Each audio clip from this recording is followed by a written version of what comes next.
আপনাদের এলাকার মহিলাদেরকে বলবেন, আগামীকালকে আমার যে বোন আছে ওই বাড়িতে, কোন বাড়িতে? পোদ্দার বাড়িতে আমার বোন আছে, মহিলাদেরকে পাঠাবেন আমার বোন থেকে আমার মা সম্পর্কে জানার জন্য। এখনো পর্যন্ত বন্ধু কড়াকড়ি শাসন করে, আর আমি আমার মার শাসনটাকে যত্ন সহকারে গ্রহণ করি। আমি মনে করি আমার জীবনের সবচেয়ে বড় উপদেশটা হলো আমার গর্ভধারিণী মা। সুবহানাল্লাহ। ঠিক কিনা বলে? কেন জানেন? আমার জীবনে বন্ধু আমার মনে হয় না আমার মতো ডেগ মনে হয় যে কোনো মেয়েও মাঝে নাই মার সাথে। আমার মতো মনে হয় কোনো মেয়েও মার কাপড় ধোয় নাই। আমার মতো মনে হয় পৃথিবীর কোনো সন্তান মাকে ভাত তরকারি রান্না করে অসুস্থ হলে খাওয়াই নাই। এমন কোনো কাজ নাই। যেমনি পড়াশোনা তেমনি মাকে পারিবারিকভাবে সাহায্য করেছি বন্ধু। তার কারণ হলো ওই সময় করেছি, আজকে নিজেকে স্যাটিসফাই মনে করতে পারি। বলে কেন হুজুর? যখন বড় হতে লাগলাম, কোরআন হাদিস জানতে শিখলাম, তখন হঠাৎ করে পিতামাতার অধ্যায় যখন ঢুকলাম, হঠাৎ করে নজর দিয়ে চাইয়া দেখলাম আমার নবীকে একজন প্রশ্ন করে, নবী গো, পৃথিবীর বুকে আমার কাছ থেকে সবচেয়ে ভালো আচরণ পাওয়ার হক কার বেশি? আমার নবী বললেন, ক্বালা উম্মুকা, ইউর মাদার, তোমার মা। আমার নবীকে বললেন, ক্বালা সুম্মা মান ইয়া রাসূলুল্লাহ, নেক্সট টাইম কে? আমার নবী বললেন, ক্বালা উম্মুকা, ইউর মাদার, তোমার মা। সুবহানাল্লাহ। আমার নবীকে আবার প্রশ্ন করা হলো, ক্বালা সুম্মা মান ইয়া রাসূলুল্লাহ, ইয়া হাবিবাল্লাহ, নবী গো, নেক্সট টাইম কে? ক্বালা সুম্মা মান। রাসূলকে বললেন, রাসূল বললেন, ক্বালা উম্মুকা, ইউর মাদার, তোমার মা। আবার প্রশ্ন করা হলো, ক্বালা সুম্মা মান, নেক্সট টাইম কে? আমার নবীজি একটা ডাক দিয়ে বললেন, ক্বালা আবুকা, ইউর ফাদার। জোরে জোরে কন্যা মারহাবা। মারহাবা। তাহলে আমি কাজ করে ধন্য না? ধন্য। কথা বলেন না কেন? পৃথিবীতে যত বড় সন্তান, যত বড় দামি সন্তান পৃথিবীতে হয়েছে, তার কাছে গেলে বলবেন যে আপনি এত বড় হলেন কেমন করে? এখন উনি প্রথম উত্তর দিবে যে আমার মা বাবার দোয়া এবং ভালোবাসায়। সেকেন্ড উত্তর হবে আমি আমার জীবনের সময়কে বেশি মূল্যায়ন করেছি। যে সময়কে মূল্যায়ন করবে না, সময় কোনোদিন তাকে মূল্যায়ন করবে না, কোনোদিন বড় হবে না। ঠিক। বন্ধুরে আমার, এখানেই শুধু ক্ষান্ত নয়, আমার আল্লাহ কোরআনে কি বলেছেন? ওয়াবুদুল্লাহ ওয়ালা তুশরিকু বিহি শাইআ ওয়া বিল ওয়ালিদাইনি ইহসানা। আল্লাহ বলেছেন তোমরা আল্লাহর ইবাদত করো, আল্লাহর সাথে কোনো কিছুকে শরীক করিও না। ওয়া বিল ওয়ালিদাইনি ইহসানা, মা বাবাকে ভালোবাসতে থাকো। জুড়ে জুড়ে কন্যা সুবহানাল্লাহ। সুবহানাল্লাহ। আমি আপনাদেরকে বলি, মা এমন এক নিয়ামত, আমাকে শিক্ষিত একটা মা দাও, আমি তোমাদেরকে শিক্ষিত জাতি দিব। কি দেব? কথা বলেন না কেন? বন্ধুরে আমার, আমি আজকে আলোচনাটা সুন্দর করে গুছিয়ে করতে চাই। আপনারা নিতে রাজি আছেননি? সবাই নিতে রাজি আছেন? বন্ধুরে আমার, আমার জীবনে নামাজ শিখেছি আমি আমার মায়ের কাছ থেকে। আমার জীবনে সর্বপ্রথম আমি গজল গাওয়া শিখেছি আমার মায়ের কাছ থেকে। আমার মা শুনতাম বেশি বেশি একটা গজল গাইতো, এই সুন্দর ফুল, এই সুন্দর ফল, মিঠা নদীর পানি, খোদা তোমার মেহেরবানি, খোদা তোমার মেহেরবানি। এটা বেশি বেশি শুনতাম, বেশি বেশি গাইতাম বন্ধু। আমি আমার মার কাছ থেকে যে শিক্ষা নিয়েছি রে, কোন সন্তান কোন শিক্ষকের কাছ থেকে এত শিক্ষা নিতে পারে নাই। আমার জীবনের পুরো রং লেগেছে আমার মা থেকে। মারহাবা কন্যা। বলে হুজুর বাবার কথা কেন বলেন না? কারণ বাবা তো সরকারি চাকরি করেছে, গভর্নমেন্ট জব করেছে। বাবাকে এত কাছে পাই নাই, ছুটি পাইলে একটু সময় পাইতাম আর ঘুরতাম। বন্ধুরে আমার, মা যদি নিয়ামতে পরিপূর্ণ হয়, সন্তানগুলো এক একটা মধু হয়ে আসে। জোরে কন্যা সুবহানাল্লাহ। বন্ধুরে আমার, আল্লাহ বলেছেন তোমরা আল্লাহর ইবাদত করো, আল্লাহর সাথে কোনো কিছুকে শরীক করিও না। ওয়াবিল ওয়ালিদাইনি ইহসানা, মা বাবার সাথে মিষ্টি আচরণ করো। হুজুর আমি কালকে থেকে আমার মাকে বেশি ভালোবাসবো গো, আমার লাভটা কি হবে একটু বলে দেন। আমার নবীজি জানিয়ে দিয়েছে, ওরে আমার পাগল উম্মত, মায়ের পাগল উম্মত, তুমি হৃদয় খুলে শোনো, তোমার জন্য নিয়ামত হলো তুমি যখন বেশি কিছু করা লাগবে না, তুমি যখন তোমার মায়ের চেহারাটার দিকে একটা বার যদি তুমি মায়া করে নজর দিয়ে তাকাও রে, তাকাইয়া যদি মনে মনে বলো আল্লাহ গো আমার মাকে নেক হায়াত দিও গো আল্লাহ, যে কোনো একটা ভাষা আপনার হৃদয়ে উদয় হয়ে যাবে। আমার নবীজি বলেছে তোমার আমল নামায় সঙ্গে সঙ্গে হজের সওয়াব বসে যাবে। সুবহানাল্লাহ। ইয়া রাসূলুল্লাহ, নবী গো দৈনিক যদি 100 বার তাকাই গো নবী, আমার নবী বললেন তাহলে 100 হজের সওয়াব পেয়ে যাওয়া। জোরে জোরে বলুন না সুবহানাল্লাহ। ওরে সাতবাড়িয়ার যুবক কেমন করে বসে রইলি রে ঘরে, আজকের এই জান্নাতের বাগান ছেড়ে কেমন করে বসে রইলি ঘরে? একটা বারো কি হৃদয়ে কম্পন আসে না যে আসার যদিও সিরিয়াল আছে, যাওয়ার তো সিরিয়াল নাই। তোমাদেরকে বলি যুবক, এই পৃথিবী থেকে এখন সূর্যটা 9,13,00,000 মাইল দূরে। সূর্যের আলো পৃথিবীতে আসতে সময় লাগে মাত্র 8 মিনিট 20 সেকেন্ড। প্রতি সেকেন্ডে 1,86,000 মাইল বেগে পৃথিবীর দিকে ছুটে আসে সূর্যের আলো। অনেক আবরণ ভেদ করে আসে, আমরা সইতে পারি না। কিন্তু কাল হাসরের দিন সোহাত উপরে থাকবে রে যুবক, সেদিন সইতে পারবা না। পুরো শরীর বন্ধ ঘেমে যাবে, দুর্গন্ধময় হয়ে যাবে পরিবেশ। ওই কঠিন বিপদের দিনে আমার নবী বলেছে যদি পৃথিবীর বুকে হক্কানি কোনো আমি নবীর প্রেমিক সাহাবায়ে কেরাম প্রেমিক ওলি প্রেমিক আমি নবীর প্রেমিক হক্কানি কোনো আলেমের সাথে যদি প্রেমের ডোরে লাগাইয়া জীবনকে বদলাইয়া যদি কবরে আসতে পারো, তুমি টেনশন করো না, ওই দিন আকাশ ভেঙে যাবে, চলে যাবে, তারকাগুলি জোরে জোরে পড়বে। বন্ধু সূরা ইনফিতরটা ভাই একটু খোলেন, আপনাকে খুব কষ্ট দেই, আমি তাদেরকে পড়ে শোনাবো। 30 পারা সূরা ইনফিতরটা খুলে দেখেন, শুরুতে আমি একটু বড় বন্ধু শোনাবো আপনাদেরকে। আমার আল্লাহ বলে দিয়েছেন ও বন্ধু কবরটা কি হয়ে যাবে। বন্ধুরি আমার কোথায়? আল্লাহ রাব্বুল আলামিন বলেছেন আমার দিকে তাকান, বিসমিল্লাহির রহমানির রহিম। আল্লাহু আকবার। আল্লাহ রাব্বুল আলামিন বলেছেন ইদাস সামাউ ফাতরাত ওয়া ইদাল কাওয়াকিবু তাযারাত ওয়া ইদাল বিহারু ফুজ্জিরাত ওয়া ইদাল কুবুরু বু'সিরাত আলিমাত নাফসুম মা কদ্দামাত ওয়া আখখারাত। জোরে জোরে বলুন আল্লাহু আকবার। আল্লাহ রাব্বুল আলামিন সূরা ইনফিতরের শুরুতে বলেছেন ইদাস সামাউ ফাতরাত ওয়া ইদাল কাওয়াকিবু তাযারাত ওয়া ইদাল বিহারু ফুজ্জিরাত। ওরে সাতবাড়িয়ার যুবক একটু হৃদয়টাকে ওপেন করে শোনো। আমার আল্লাহ বলে দিয়েছেন কিয়ামতের দিন আকাশটা বন্ধু ভেঙে চলে যাবে, তারকাগুলো ঝরে ঝরে পড়বে, সমুদ্র সেদিন উদ্বেলিত হয়ে যাবে। আমার আল্লাহ তার উপরে বলেছেন ওয়া ইদাল কুবুরু বু'সিরাত আলিমাত নাফসুম মা কদ্দামাত ওয়া আখখারাত। আল্লাহ বলে দিয়েছেন কবর সেদিন ওপেন হয়ে যাবে রে। ওপেন হয়ে যাওয়ার পরে আপনি আমি পৃথিবীর সকল মানুষ কে কি করেছে আর কি করেনি সব কিছু প্র্যাকটিক্যালি দেখতে পারবো, জানতে পারবো। জোরে জোরে করুন আল্লাহু আকবার। আল্লাহু আকবার। এখন তো আকাশে তারা আছে, রোদ আসলে কিন্তু আমরা ভাবি যে বৃষ্টি আসবে, ঠিক কথা বলেন না কেন? ঠিক। কষ্ট পাইছি রোদের তাপে বৃষ্টি আসবে সে আকাঙ্ক্ষায় থাকি, কিন্তু যদি আকাশ না থাকে কিছুই চাওয়ার নাই। ওরে যুবক ওই কঠিন বিপদের দিনে রে, যেই দিন একটা নারী আর একটা পুরুষ উলঙ্গ থাকবে। আমা আয়েশা যখন প্রশ্ন করলো নবী গো ও প্রাণের নবী, নারী পুরুষ উলঙ্গ থাকবে, কেউ কি কারো দিকে নজর দিবে না গো নবী? আমার নবী যে একটা ডাক দিয়ে বললেন আয়েশা রে ওই দিনটা তো ভয়ঙ্কর হবে, এত বিপজ্জনক হবে রে আয়েশা, ওই দিন কেউ কারো দিকে নজর দেওয়ার মতো কোনো সুযোগ থাকবে না, এত ভয়ঙ্কর হবে। আমি আর কিয়ামতের দিন নিয়ে আলোচনা করছি না, কারণ আমার বিষয়টা লম্বা হয়ে যাবে। ওই কঠিন বিপদের দিনে যুবক আজকের আলোচনা পর শোনার পরে নিজের লাইফ যদি চেঞ্জ করতে পারো, আমার নবীজি বলেছেন সেই দিন আল্লাহর আরশ ছাড়া কোনো কিছু থাকবে যে 7 শ্রেণীর মানুষকে জায়গা দেবে। এর মধ্যে 1 শ্রেণীর মানুষ থাকবে সকল পৃথিবীর যুবকেরা যারা কোরআন যৌবনকালে আমার আল্লাহ এবং হাবিবের সাথে প্রেমের ডোরি লাগাইয়া জীবন চালিয়েছে। সুবহানাল্লাহ। এই জন্য বলি রে যুবক, আমার দিকে তাকাও। আমার নবীজি ডেকে ডেকে বললেন, হতবাগা সে, হতবাগা সে। কে রে সেই হতবাগা বন্ধু? খেয়াল করে তোমরা শোনো। হতবাগা সে, হতবাগা সে। কে গো নবী সেই হতবাগা? আমার নবীজি বললেন, পিতামাতা দুজনকে পাইলো অথবা একজনকে পাইলো, পাওয়ার পরে তাদেরকে ভালোবাসতে পারলো না, তাদেরকে মায়া করে মোহাব্বত করে জান্নাতি হতে পারলো না।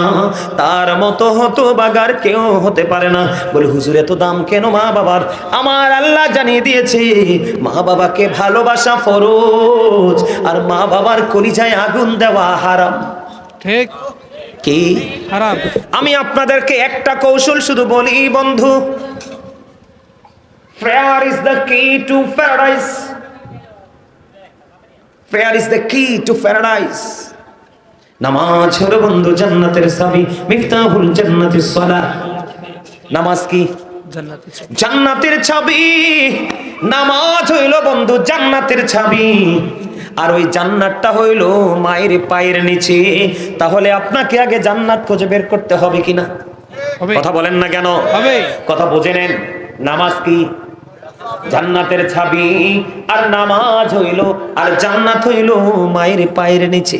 তাহলে আপনার বুদ্ধিমানের কাজ কি আগে জান্নাত খুঁজে বের করা, ঠিক কিনা বলেন? ঠিক। তাহলে মা বাবাকে সন্তুষ্ট রাখতে হবে, নামাজ বন্ধু পড়তে হবে। জোরে জোরে করুন না সুবহানাল্লাহ, আরো জোরে বলুন না সুবহানাল্লাহ। আমি আপনাদেরকে একটা মজার একটা হাদিস শোনাবো, হৃদয় দিয়ে শুনবেন। রাজি নি? শুনতে রাজি নি? বন্ধুরে আমার দিকে তাকান। সাকাল লাই লইছেন, মুরব্বীদেরকে দিবেন, দেন দেন। যারা মুরব্বীর একটু ক্লান্ত তাদেরকে দেন। হ্যাঁ, আমার দিকে তাকানো বন্ধু। আমি কি বলি? নবীজি 3 বার শব্দটা ইউজ করছে। কয়বার? কথা বলে না, কয়বার? 3 বার। চায়ের কাপ জীবনে দেখছো না? আমি তো কইলাম চা কার লাগে না, ইশারা দিছে ওইদিকে। যার জন্য মন চাইছে তার জন্য নিছে, যার দরকার তারে দিছে। তোমার দরকার লাগলো দিব, কিন্তু চাইও না এলোমেলো। চোখ ঘুরাইলে মনও ঘুরবো, ওয়াজ মাঝখান দিয়ে ছুটতে যাবো, বুঝবা না কিছু। কথা বলেন না কেন?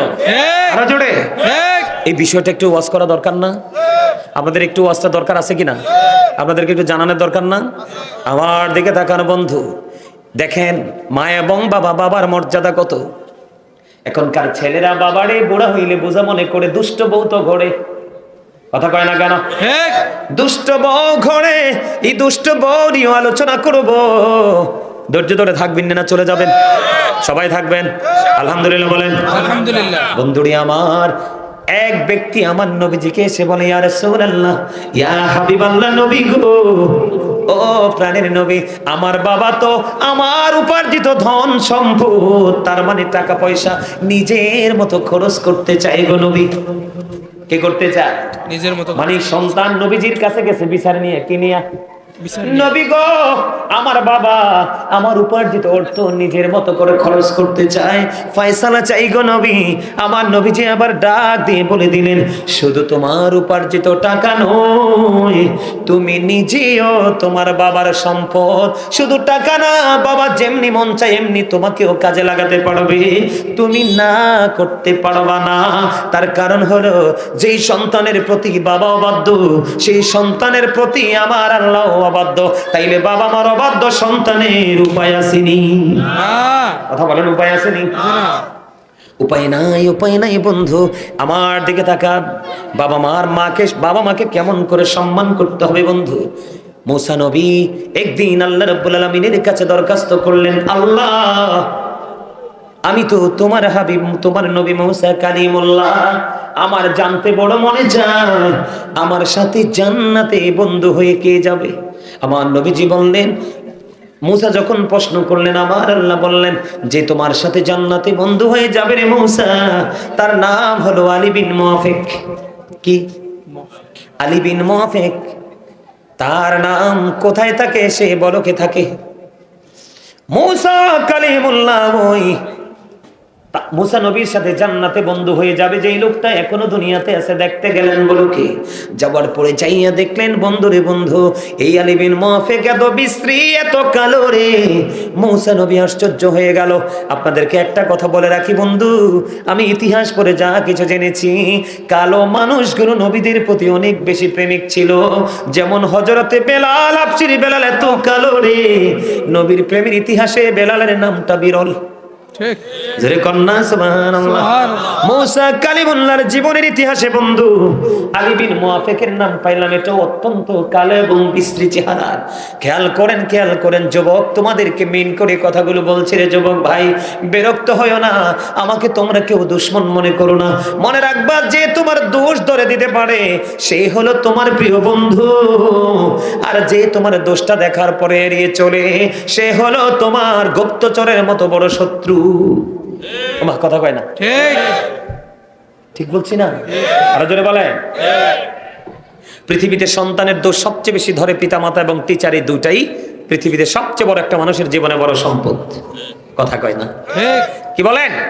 এদিক তাকান। মুসা কালিমুল্লাহ চিন্তা করতেছি, এমন কালো কুশ্রী চেহারার মানুষটা কেমন করে আমি নবীর সাথে জান্নাতে পাওয়ার সক্ষমতা অর্জন করলাম, আমাকে জানতে হবে। এবার বন্ধু চাইয়া দেখলেন ওই আলী বিন মুআফিক একটা গোশত বিক্রেতা, আমরা বাংলা ভাষায় কি বলি? কসাই। কসাই। বন্ধু মুসা নবী দেখতেছেন তার দৃশ্য, গোশত বিক্রি করতেছে, কিন্তু পশু থেকে উত্তম যে ভালো গোশতটা মায়ের জন্য প্যাকেট করে রেখে দিছে। এবার মুসা নবী পুরো দৃশ্যটা দেখলেন, গোশত বিক্রি করতে করতে শেষ হয়ে গেল। এবার ওই আলী বিন মুআফিক তার বাড়ির দিকে রওনা দিল। এবার মুসা নবী তার সঙ্গে সঙ্গে রওনা দিল। যাইতে যাইতে যাইতে যাইতে বন্ধু বাড়ি চলে গেল। যাওয়ার পরে আলী বিন মুআফিক চাইয়া দেখলো, ও বন্ধু, এই মুসা কালিমুল্লাহ সঙ্গে সঙ্গে গিয়ে দেখলেন ওই আলী বিন মুআফিক কি করলেন, নিজে সারাদিন বাজার করেছে, এই গোশত বিক্রি করেছে, একটা বারের জন্য বন্ধু টেনশন ফিল করেনি। তিনি এই চিন্তা করলেন না যে আমি তো সারাদিন গোশত বিক্রি করলাম। মুসা নবী প্র্যাকটিক্যালি পরিদর্শন করতেছে, দেখতেছে। মুসা কালিমুল্লাহ দেখলেন এত বৃদ্ধ মা হাঁটতে চলতে পারে না বন্ধু, মাকে খাঁচা থেকে নামালো, পরিষ্কার পরিচ্ছন্ন করে আবার আরামদায়ক জায়গাতে রাখলো। রাখার পরে রুটি বানালেন, গোশত রান্না করলেন, মাকে খাওয়ালেন, তৃপ্তি সহকারে মা যতটুকু গিয়েছে খাইয়ে দিলেন। সব কিছু কমপ্লিট করে ওই বন্ধু আলী বিন মুআফিক ফ্রেশ হইতে গেলেন। যাইতে দেরি রে, এবার মা, বুড়ি মা আল্লাহর দরবারে হাত তুলে বসে আছে। মুসা কালিমুল্লাহ কিন্তু সব দেখতেছে। মুসা কালিমুল্লাহ ডাক দিয়ে বলল, গো বুড়ি মা তুমি বলে দাও, তুমি কি দোয়া করতেছো গো বুড়ি মা? এবার মুসা নবী কি বুড়ি মা প্রশ্ন করলেন, আপনি কে গো? কই আমি তো তোমার নবী মুসা কালিমুল্লাহ। ওগো নবী, আমার চেয়ে পাগল ছেলেটা, আমি হাঁটতে চলতে পারি না, কিছুই করতে পারি না, আমার ছেলেটা আমাকে এত বেশি ভালোবাসে গো, আমি যতই তার মায়া দেখি ততই মুগ্ধ হই। আমার নবী তো মূসা, আমি আল্লাহর কাছে দরখাস্ত করে দিয়েছি, আল্লাহ আমার এই ছেলে আমাকে এত বেশি ভালোবাসে গো, তুমি আমার নবী মূসার সাথে বন্ধু বানাইয়া জান্নাতে দিও। এবার মূসা কালিমুল্লাহ একটা সেকেন্ড বন্ধু দেরি করলো না, একটা ডাক দিয়ে বললেন, বুড়ি মা গো, তোমার দোয়া তো আমার আল্লাহ কবুল করে নিয়েছে, আপনি কেমন করে জানলেন? ও গো বুড়িমা, আমি আমার আল্লাহকে প্রশ্ন করেছি, আল্লাহ আমার সাথে কে যাবে গো জান্নাতে বন্ধু হয়ে? আমি আল্লাহ আমাকে খবর দিয়েছে আপনার ছেলে আলী বিন মুআফিক। নারে তাকবীর, নারে রিসালাত, নারে গাউসিয়া, আহলে সুন্নাত ওয়াল জামাত, হযরত মাওলানা গাজী সুলাইমান আল কাদরি সাহেব। জোরে বলতে পারেন না মারহাবাটা? আরো জোরে বলেন না মারহাবা, আরো জোরে বলেন মারহাবা। এইটা গেল বন্ধু, আরেকটা নিয়ামত। কিছু কইতে আইছো? হ্যাঁ, তুই দিদি চেয়ারে বসে যাও, নিচে বসতে হবে না, যাও দিদি চেয়ারে যে বসে যাও। আচ্ছা যাইবো, যাও। আমি আমার দিকে তাকান বন্ধু, আমি বিষয়টা গোছাইয়ে দিক তাকান। বনি ইসরাইলের 3 জন লোক সফরে গেলেন, বুখারী শরীফের হাদিস। 3 জন লোক সফরে গেলেন, সফর করতে করতে করতে করতে বন্ধু দেরি হয়ে গেল। খেয়াল করবেন আমার ওয়াজ, একদম সিয়াসিত্তার অন্যতম হাদিস গ্রন্থ বুখারী শরীফের হাদিস। ঘুরতে ঘুরতে দেরি হয়ে গেল, রাত্র হয়ে গেল। পাহাড়ের গুহার মধ্যে 3 জন আশ্রয় নিল। আশ্রয় নিতে দেরি বন্ধু, পাথর ধসে পড়লো। এত বড় পাথর হাদিস শরীফের মধ্যে এসেছে বন্ধু, এই পাথর পৃথিবীর কারো ক্ষমতা নেই পাথর সরাইবার, যদি আল্লাহ দয়া করে সরাইয়া না দেয়। 3 জন বিপদে পড়ে গেল। পৃথিবীর কেউ জানে না এই গুহার মধ্যে, এই গর্তের মধ্যে বিপদে পড়ে আছে 3 জন লোক। আবার 3 জন চিন্তা করলো, কেমন করে বের হব? আমার মালিকের দয়া ছাড়া তো কোনো উপায় নাই। কে নাই? মালিকের দয়া ছাড়া কোনো উপায় নাই, উপায় নাই। এই বন্ধু চিন্তা করতে করতে তিনজনের মধ্যে পরামর্শ হলো। পরামর্শ হলো, তিনজন বলতেছে যে আমাদের আপন আপন আমল দিয়ে আল্লাহর কাছে উসিলা হিসাবে দোয়া চাইবো। একটু আগে উসিলার কথা বলছিলাম কিনা, মনে রাখছেন নি? দেখেন কোরআনের সাথে হাদিসের কি মিল, দেখেন আল্লাহর সাথে আল্লাহর হাবিবের কি মিল বন্ধু। এবার তিনজন মিলে চিন্তা করলেন, জীবনে যে আমল করেছি সে আমলের উসিলা দিয়ে আল্লাহর কাছে দরখাস্ত দিব। আমার মনে হয় আমার আল্লাহ কোনো না কোনো আমলের উসিলায় দোয়া করবে। এবার প্রথম লোক যিনি, তিনি ওনার জীবনের প্রেমটা হলো মা বাবার প্রতি ভালোবাসা। সুবহানাল্লাহ, সুবহানাল্লাহ বলেন না? ও বন্ধু, প্রথম যিনি রে, উনি ছিলেন একজন কাঠুরিয়া। হাদিস শরীফের মধ্যে এসছে বন্ধু, তিনি কাঠ কাটতে চলে যাইতেন। কাঠ কেটে কেটে বন্ধু পাহাড় থেকে এনে তিনি বিক্রি করে জীবিকা উপার্জন করতেন। একদিন বন্ধু ওনার ঘরে একটা দুধের প্রাণী ছিল, কিন্তু ইনি কাঠ কাটতে কাটতে বন্ধু জঙ্গলে দেরি হয়ে গেল। দেরি যখন হয়ে গেল, বাড়িতে আসতেও তো দেরি হয়ে গেল।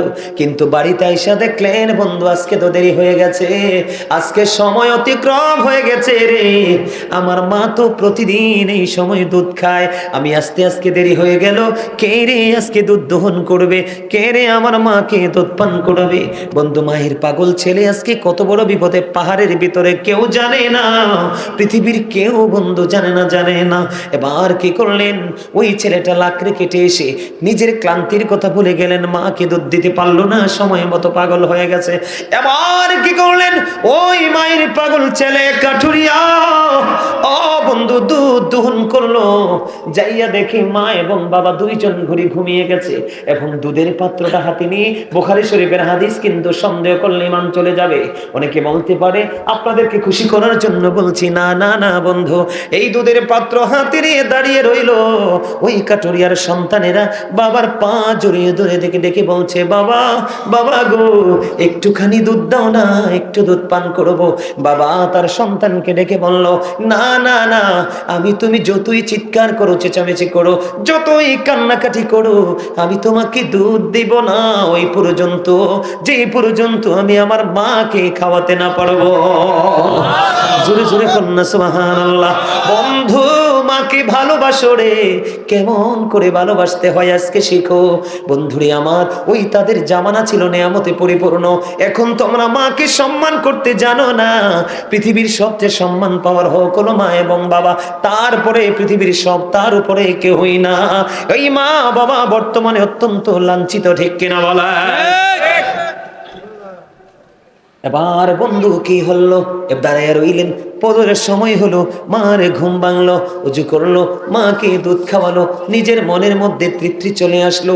এই ছেলেটা আজকে ওই অচিরে পড়ে গিয়ে রে পাথরের গুহার মধ্যে পড়ে আছে বন্ধু। পৃথিবীর কেউ তো জানে না। আমার আল্লাহর কাছে দুইটা হাত তুলে দিলেন, হাদিস শরীফ প্রমাণ করে, আল্লাহ ওই দিন আমি যেটা করেছি গো, তুমি না বলেছো অবিল ওয়ালিদাইনি ইহসানা, মা বাবাকে ভালোবাসতে হবে। আমি সেদিন যেটা করেছিলাম, আমি শুধু তুমি আল্লাহর সন্তুষ্টির জন্য, তোমাকে খুশি করার জন্য করেছিলাম। ওই দিনের আমল যদি তুমি কবুল করে থাকো গো, আজকে এই পাথরের বিপদ থেকে আমাদেরকে বাঁচাও। বন্ধু দোয়া শেষ হইতে দেরি রে, চাইয়া দেখলেন আল্লাহর কুদরতি ভাবে পাথরটা একটুখানি সরে গেছে। জোরে জোরে কন্যা সুবহানাল্লাহ। বন্ধুরে আমার, আরো বাকি আছে কয়জন? দুইজন। দ্বিতীয় জন, সেকেন্ড টাইম যিনি আল্লাহর কাছে দরখাস্ত দিয়েছেন। যুবক তোমরা শোনো, তোমরা রাস্তার পাশে কোনো সুন্দরী মেয়ে দেখলে পোলের গোড়ায় দাঁড়িয়ে ফ্রিজিং করো, তিন রাস্তার মোড়ে দাঁড়িয়ে ফ্রিজিং করো। যদি কোনো গরিবের মেয়ে অপূর্ব সুন্দরী হয়, তার ভয়ের কোনো শেষ নাই এই নষ্ট সমাজে। কথা বলেন না কেন? এটার জন্য দায়ী বন্ধু পিতামাতা এবং তার ক্যারেক্টারলেস সন্তান। কথা বলেন না কেন? দ্বিতীয় জনের চরিত্র দেখেন। দ্বিতীয় জন এমন ছিল, সে তার এক চাচাতো বোনকে ভালোবাসতো, কিন্তু হাজার চেষ্টা করেও তাকে আপন করে পায় না। হাদিস শরীফের মধ্যে সে যে পায় না। সর্বশেষে যখন তৎকালীন একটা সময় বন্ধু দুর্ভিক্ষ শুরু হয়ে গেল। দুর্ভিক্ষ যখন শুরু হয়ে গেল, ওই মেয়েটার বাবা মা ছিল না কাছে। মেয়েটাকে 200 দিরহাম দিলে, কত দিরহাম? 200 দিরহাম দিলেন। ওই ছেলেটা মেয়েটাকে 200 দিরহাম দিলেন। 200 দিরহাম দিয়ে বললেন, আমি আমার মনের খায়েশ আমি মিটাইতে চাই। খেয়াল করবেন বিষয়টা, কি করতে চাই? কারণ পৃথিবীতে অবস্থা ভালো না, দুর্ভিক্ষ। মেয়েটা 200 দিরহাম নিলেন, নেওয়ার পরে ছেলেটা মেয়েটার একবারে কাছাকাছি যখন চলে গেল, মেয়েটার কাছাকাছি যাইতে দেরি রে, মেয়েটা ডাক দিয়ে বলল, ওরে যুবক, তুমি থামো থামো থামো, তুমি আমার এই ফুলের মতো পবিত্র দেহে টাচ করিও না। সুবহানাল্লাহ বলবেন না? আস্তে করুন না, সুবহানাল্লাহ। সুবহানাল্লাহ। আরে যুবক, তুমি থেমে যাও, আমার এই বডিতে তুমি টাচ করো না। কেন করব না? কয়ে তার কারণ হলো, আমার তো একদিন বিয়ে হবে, আমার জন্য আল্লাহ আমার স্বামী বরাদ্দ করে রেখেছে, আমি আমার এই সতীত্ব, আমি আমার ইজ্জত আমার স্বামীর জন্য মজুদ করে রাখবো, যিনি আমাকে 3 কথা বলে বউ করে ঘরে নিবে রে, আমি তাকে শুধু উজাড় করে আমার ভালোবাসা দিব। আল্লাহর দোহাই, তুমি আমাকে টাচ করো না। ও বন্ধু, মেয়েটা যখন আপত্তি করলো, ছেলেটা ঠিক যেই জায়গায় ছিল এই জায়গাটা একটু দূর থেকে বন্ধু ছেলেটা সরে আসলো। ও বন্ধু, আজকে এই ছেলেটা ওই পাহাড়ের ভিতরে জঘন্য বিপদে, পৃথিবীর কেউ তো জানে না। ও বন্ধু, ছেলেটা মেয়েটাকে ছেড়ে দিয়ে আসলো আর বলল, আমি তোমার এই পবিত্র দেহে টাচ করব না, এবং তোমাকে যে 200 দিরহাম দিয়েছি, আমি 200 দিরহামের দাবিও ছেড়ে দিলাম। আজকে এই ছেলেটা বন্ধু এই পাথরের গুহার মধ্যে বিপদে পড়ে আছে। আজকে ছেলেটা বিপদে পড়ে পড়ে আল্লাহকে ডেকে ডেকে বলে, মালিক মালিক, ওই দিন যে আমি মেয়েটাকে টাচ করিনি, 200 দিরহামের দাবি আমি ছেড়ে দিয়ে এসেছিলাম, এটার কারণ হলো গো, আমি সেদিনেই ত্যাগ করেছিলাম তুমি আল্লাহকে ভালোবেসে। ওই দিনের এই ত্যাগ যদি তুমি ভালোবাসো গো, পছন্দ হয়, তাহলে আমাকে আজকের এই বিপদ থেকে তুমি বাঁচাও। দোয়া করতে দেরি, শেষ হইতে দেরি হলো না, আর চাইয়া দেখে পাথরটা আরো একটুখানি সরে যায়, কিন্তু হাদিস শরীফের মধ্যে এসেছে এমন ভাবে পাথরখানা সরেছে, কিন্তু বের হওয়ার রাস্তা এখনো হয়নি। জোরে জোরে করুন আল্লাহু আকবার। আল্লাহু আকবার। বন্ধুরে আমার, এবার তৃতীয় জনের ফালা। এই পৃথিবীতে কত মানুষ মানুষের হক নষ্ট করে মজা পায়, কত মানুষ মানুষের চুরি করে মজা পায়। এখন সারা বাংলাদেশে চুরি হচ্ছে, ডাকাতি হচ্ছে, সন্ত্রাসী কর্মকাণ্ড হচ্ছে, পরের হক লুটে নেওয়া হচ্ছে। বলেন না কেন? বন্ধু, তৃতীয় জন ওনার জীবনের আমলটা কি দেখেন। ওনার বাড়িতে একজন কাজের লোক কাজ করতো। কি করতো? কাজ করতে। একটা কাজের লোক বন্ধু কাজ করতো। সব শ্রমিক কাজের পারিশ্রমিক নিয়ে চলে গেল। কি নিয়ে চলে গেল? সকল শ্রমিক কাজের বেতন নিয়ে চলে গেল বন্ধু, কিন্তু একজন শ্রমিক কাজের বেতন নিলেন না। কাজের বেতন না নিয়ে বন্ধু ওই শ্রমিক চলে গেল। যাইতে যাইতে যাইতে যাইতে বন্ধু দিন চলে গেল, মাস চলে গেল। হঠাৎ একদিন ফিরে আসলো, এসে ওই কাজের লোক তিনি তার মনিবকে ডেকে ডেকে বলে, মনিব, আপনার মনে আছে কিনা একটু খেয়াল করে দেখুন, আপনি আমাকে চিনতে পারেন কিনা একটু খেয়াল করে দেখুন, আমি আপনার বাড়িতে কাজ করেছি, ওই কাজের বেতন তো নেই। মনিব, আপনি যদি খুশি হন আমাকে আমার এই কাজের পারিশ্রমিকটা দিয়ে দেন। এই কথা বলার পরে বন্ধু এবার কি করলেন? ও বন্ধু রাখাল, ওই কাজের লোক, ওই কৃষক, ওই ফার্মার যখন আসলো, ওই তৃতীয় লোক হলো ওই ব্যক্তি, ওই মালিক, তিনি বললেন, তুমি মাঠের দিকে তাকায়া দেখো, ওই মাঠের মধ্যে যতগুলো পশু আছে সবগুলো তোমার। আপনি কি আমার সাথে মজা করছেন? না না না রে, আমি তোমার সাথে মজা করব কেন? আমি তোমার সাথে কোনো মজা করছি না, এটাই বাস্তবতা। যেদিন তুমি আমার কাছে মজুরিটা রেখে চলে গিয়েছিলে, আমি সেই দিন এই মজুরিটাকে ইনভেস্ট করেছিলাম, বাড়তে বাড়তে বাড়তে বাড়তে আজকে বৃহৎ আকার ধারণ করেছে। জোরে জোরে কন্যা সুবহানাল্লাহ। তার মানে যা আছে এখানে সবগুলোই তোমার। এই কথা বলার পরে বন্ধু ওই রাখাল, ওই কাজের লোক, সবগুলো তার প্রাপ্য নিয়ে চলে গেল, তার হক তাকে ফিরিয়ে দিল। ওই মালিক আজকে কোথায়? ওই বিপদে আমার আল্লাহকে ডাক দিয়ে বললেন, মালিক, পৃথিবীর মানুষ আমাকে ধন্যবাদ দেবে, পৃথিবীর মানুষ আমাকে কংগ্রেচুলেশন জানাবে, এটার জন্য আমি করিনি, আমি একমাত্র চেয়েছি তুমি আল্লাহর সন্তুষ্টি, তুমি আল্লাহর খুশি। সেই দিন কাজটা করেছিলাম তুমি আল্লাহকে রাজি করার জন্য। দয়াল, দয়াল রে, যদি তোমার কাছে আমার ওই দিনের আমলটা যদি পছন্দ হয়, তুমি যদি আমার ওই দিনের আমলটাকে যদি কবুল করে থাকো, আজকে আমাকে বিপদ থেকে তুমি উদ্ধার করে দাও। ও বন্ধু, দোয়া শেষ হইতে দেরি রে, এবার চাইয়া দেখে পুরো পাথরটা আল্লাহর কুদরতে সরে যায়, সবাই নিরাপদে বের হয়ে যায়। জোরে জোরে বলুন না সুবহানাল্লাহ।